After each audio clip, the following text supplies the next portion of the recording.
Hey guys, I'm Christy and this is my Crafty Country.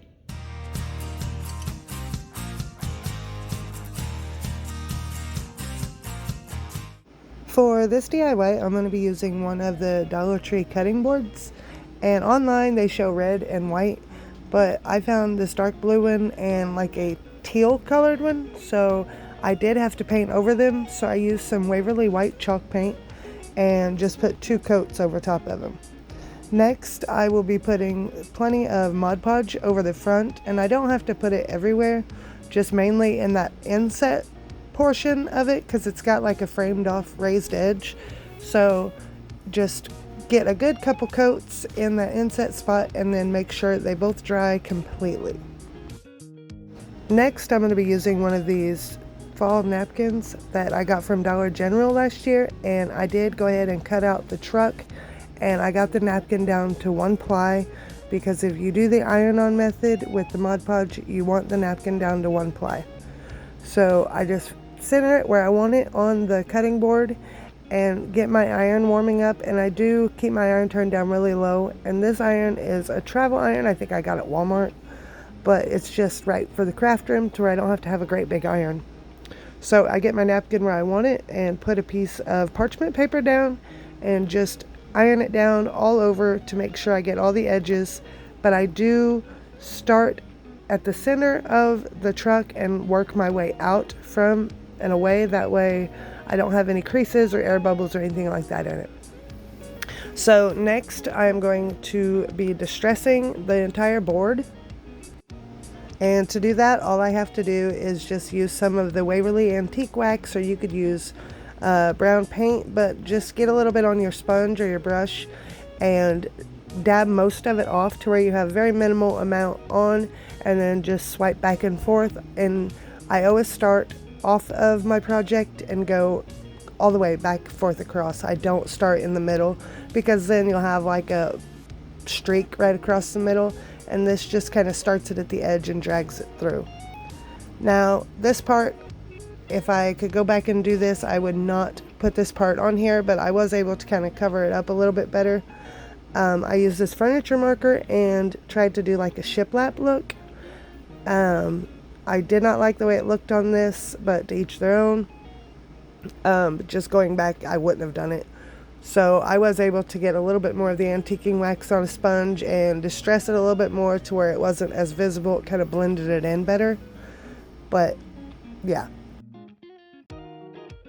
Now it is bow making time, and I'm just going to be making a messy bow using 3 different types of fall ribbon, and I will just cut strips about 5 inches long because it is a fairly small cutting board, so I don't want to make a great big bow for it.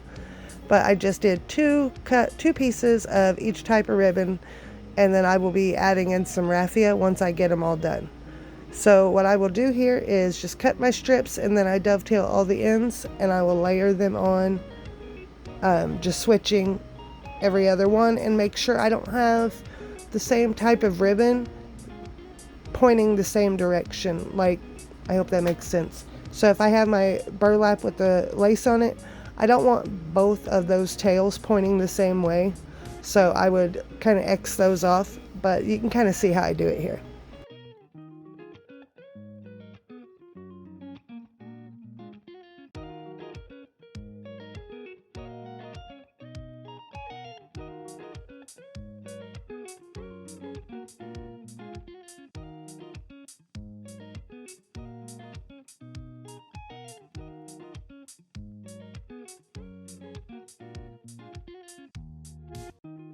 Now I'm going to add some raffia to the top.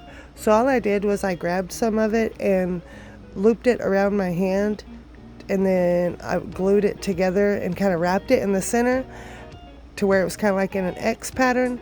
So I was able to then just trim it off the ends and get it the size I wanted.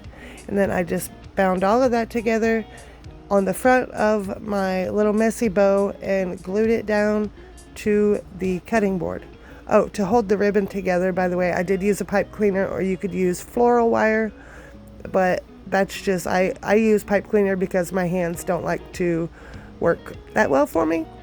So next I am going to use this little styrofoam pumpkin And I am using a knife to cut it in half, so just be careful. I always keep a sharp knife in my craft room. But the first thing I did was I kind of wiggled the plastic stem out of the top, and then I was able to cut this pumpkin in half and put the stem back in. And I did use a dot of hot glue to put the stem back in because I was worried, since I had already kind of broken it loose, that it would fall out when I didn't want it to. So I just glued that back in, and then I glued that to the front on the bottom of the cutting board. Then I was able to put some raffia down next to the pumpkin, kind of make it look like straw. And that was all there was to that part.